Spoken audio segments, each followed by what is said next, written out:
आज की ताज़ा खबरों के लिए सबसे पहले चैनल को सब्सक्राइब कर लें और बगल के घंटा बजा दें। इस वक्त पुरानी पेंशन को लेकर सबसे बड़ी खबर आ रही है। पुरानी पेंशन व्यवस्था देश को पीछे ले जाएगी। आरबीआई अधिकारियों ने अपने लेख में चेताया, राज्यों की वित्तीय स्थिति स्थिर होने की आशंका जताई। देश के विभिन्न राज्यों द्वारा पुरानी पेंशन योजना ओपीएस को लागू करना प्रतिगामी या पीछे की ओर ले जाने वाला कदम है। इससे माध्यम से दीर्घावधि में राज्यों की वित्तीय स्थिति अस्थिर हो सकती है। भारतीय रिजर्व बैंक के अधिकारियों ने एक लेख में कहा गया कि पुरानी पेंशन योजना ओपीएस के मामले में कुल वित्तीय बोझ कई पेंशन योजना एनपीएस का 4.5 गुना तक हो सकता है। नई पेंशन योजना को एक दशक से ही पहले पेंशन सुधारों के हिस्से के रूप में लागू किया गया था। शोध पत्र में व्यक्त विचार आरबीआई के नहीं है। लेख में कहा गया कि हाल ही में राजस्थान, छत्तीसगढ़, झारखंड, पंजाब और हिमाचल प्रदेश ने एनपीएस से ओपीएस की ओर स्थानांतरित होने की घोषणा की है। इसमें यह भी कहा गया है कि राज्यों का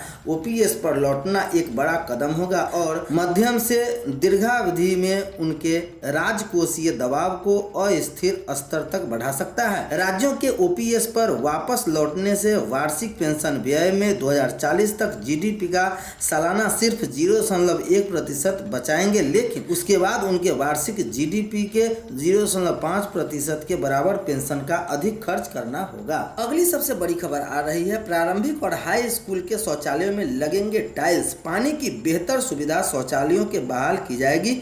विभाग के अपर मुख्य सचिव के निर्देश पर हो रही कवायद। खबर आ रही है नवादा से, जहां जिले के सरकारी स्कूलों के शौचालयों एवं में टाइल्स लगाकर उसे चकाचक किया जाएगा। शिक्षा विभाग के अपर मुख्य सचिव के निर्देश पर स्कूलों के शौचालयों में टाइल्स लगाने की कवायद शुरू की गई है। शौचालयों का रंग रोगन और वहां पानी की बेहतर व्यवस्था की जाएगी। स्कूलों के बंद और अक्रियाशील पड़े शौचालयों के अच्छे दिन आ गए हैं। टाइल्स लगाकर शौचालयों का सौंदर्यीकरण किया जाएगा। स्कूलों के शौचालयों में टाइल्स और पत्थर बिछाया जाएगा। शौचालय के बाहर एक हैंड वॉश लगाया जाएगा, जिससे बच्चों को बाहर न जाना पड़े। जो शौचालय बंद पड़े हैं उन्हें खुलवाया जाएगा और जो खराब हो चुके हैं उन्हें सही कराकर सभी का सौंदर्यीकरण कराया जाएगा। बीईओ और स्कूल प्रधानों को निर्देश दिया गया है कि शौचालयों में टाइल्स, बाथरूम में पत्थर बिछवाने तथा हैंड वॉश लगाने का काम शुरू कर दे। शौचालय में टाइल्स 3 फुट लगाई जाएगी, जबकि बाथरूम में पूरे में पत्थर बिछाया जाएगा और टाइल्स लगाए जाएंगे। पानी की सुविधा के लिए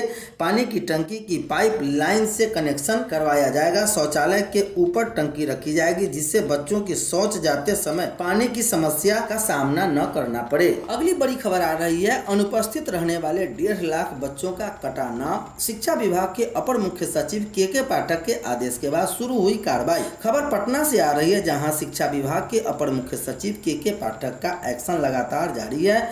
स्कूली बच्चों का विद्यालय से गैर हाजिर होने पर नाम काटे जाने का सिलसिला जारी है। सरकार ने क्लास 1 से 12 तक के तकरीबन 1,50,000 छात्रों का नामांकन रद्द कर दिया है। शिक्षा विभाग से मिली जानकारी के मुताबिक सरकारी स्कूलों में 15 सितंबर तक 1,41,485 छात्र छात्राओं का नामांकन रद्द किया जा चुका है। बिना सूचना दिए लगातार 15 दिन तक स्कूल नहीं आने वाले छात्र छात्राओं के खिलाफ यह कार्रवाई की गई है। बिहार के पश्चिमी चंपारण में सबसे अधिक नामांकन रद्द हुए हैं, तो क्लास के हिसाब से 5वीं वर्ग के बच्चे के नाम सबसे ज्यादा कटे हैं। शिक्षा विभाग की रिपोर्ट कहती है कि सबसे अधिक पश्चिमी चंपारण में 10,946 छात्र छात्राओं का नाम काटा गया है। एक दिन यानी 15 सितंबर को बिहार के विभिन्न जिलों में 25,423 स्टूडेंट के नाम रद्द कर दिए गए हैं। वही क्लास 5वीं के सबसे अधिक 21,145 बच्चों का नाम स्कूल रजिस्टर से हटा दिया गया है। दरअसल यह सब शिक्षा विभाग के अपर मुख्य सचिव के पाठक के आदेश के बाद शुरू हुआ है।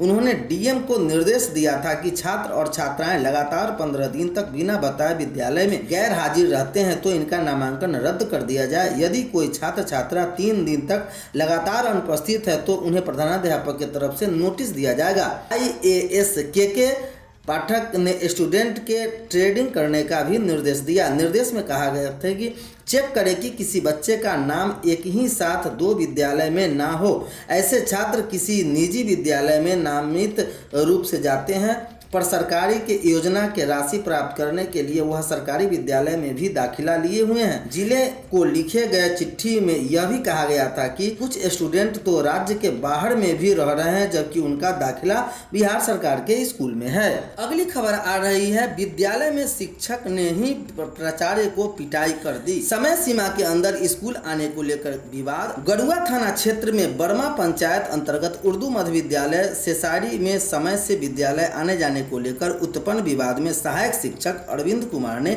विद्यालय के प्राचार्य सत्येंद्र कुमार रवि को पिटाई कर दी। इस घटना में प्राचार्य को काफी चोटें आई हैं। घटना के बाद मामले को बेकाबू होते देख उपस्थित शिक्षकों ने बीच बचाव करने की कोशिश किया।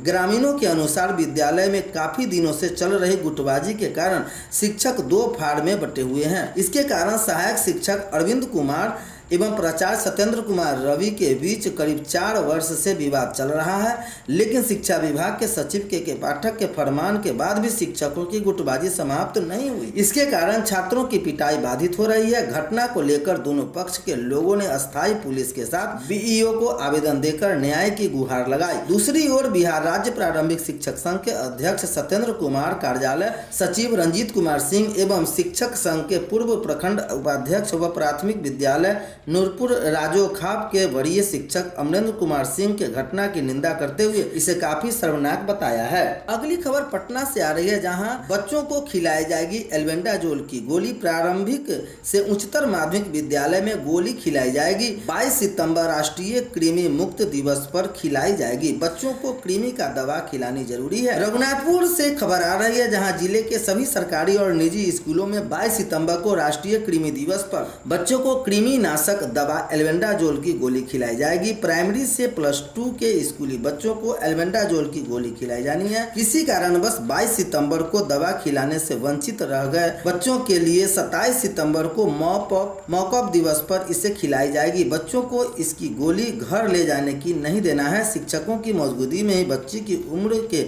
हिसाब से दवा का सही डोज खिलाया जाना है। इसके लिए मेडिकल टीम भी गठित की गई है। स्वास्थ्य विभाग का मानना है कि कृमि का तो ज्यादा असर कम उम्र में ही होती है। शरीर कृमि होने से खून की कमी, पोषण, खून न लगना, बेचैनी, पेट दर्द, उल्टी और दस्त व वजन में काफी जैसी परेशानियों पैदा होती है। बच्चों को दवा देने से पहले सभी स्कूलों के प्रधानाध्यापक, सहायक शिक्षक को 21 सितंबर को प्रशिक्षित किया जाना है। डीईओ ने इसे लेकर जरूरी निर्देश सभी बीईओ को जारी कर दिया गया है। बचाव के तरीके अपनाने से नहीं होंगे कृमि से बचाव के लिए बच्चों को स्वच्छता को अपनाना होगा। साथ में नाखूनों में गंदगी नहीं हो, इसका ध्यान रखें। खुले में शौच में जाने से कई प्रकार के जीवाणु हवा के माध्यम से हमारे शरीर में चले जाते हैं। ऐसे में खुले में शौच करना बंद करना होगा। यह खेत में लगी फसलों, आलू, हरी सब्जी, फल सहित अन्य माध्यमों से यह हमारे खासकर बच्चों के शरीर में पहुंच जाते हैं। फल और सब्जियों की अच्छी तरह से धुलाई नहीं हो या खाना खाने से पहले हाथ धुलाई सही तरीके से नहीं करने और शौचालय से आने के बाद हाथ की धुलाई नहीं करने आदि से भी कृमि हमारे शरीर में पहुंच जाती है। बच्चों को कृमि का दवा खिलाना जरूरी है। कृमि संक्रमण चक्र की रोकथाम के लिए यह दवा सभी बच्चों को देना जरूरी है। आपके बच्चों में कृमि संक्रमण का प्रभाव तुरंत दिखाई न दे, लेकिन उनके स्वास्थ्य व शिक्षा और संपूर्ण विकास को लंबे समय तक नुकसान पहुंचा सकते हैं। कृमि की दवा एल्बेंडाजोल के सेवन से बच्चों के संपूर्ण शारीरिक और मानसिक विकास में मदद मिलती है। बच्चों को दवा चबाकर खाना चाहिए। यह दवा प्रारंभिक से लेकर उच्चतर माध्यमिक विद्यालयों के लिए सभी बच्चों को देना है। शिक्षा मंत्री बोले, भगवान राम मेरे सपने में आए, कहा मुझे बाजार में बिकने से बचा लो, मैं तो इसी कोशिश में लगा रहता हूँ। शिक्षा मंत्री डॉक्टर चंद्रशेखर ने कहा, हमको भगवान राम जी सपना में दिए।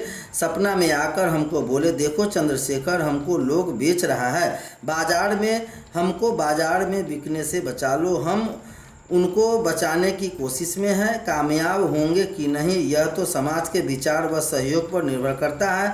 वे रामपुर पिपरा सुपौल गांव के एक आयोजन को संबोधित कर रहे थे। उन्होंने कहा, चूँकि हम लोग राम की चाहत के अनुसार देश भारत को नहीं बचा रहे, इसलिए वे कुपित होकर और इसलिए समय पर बारिश तक नहीं हो रही है।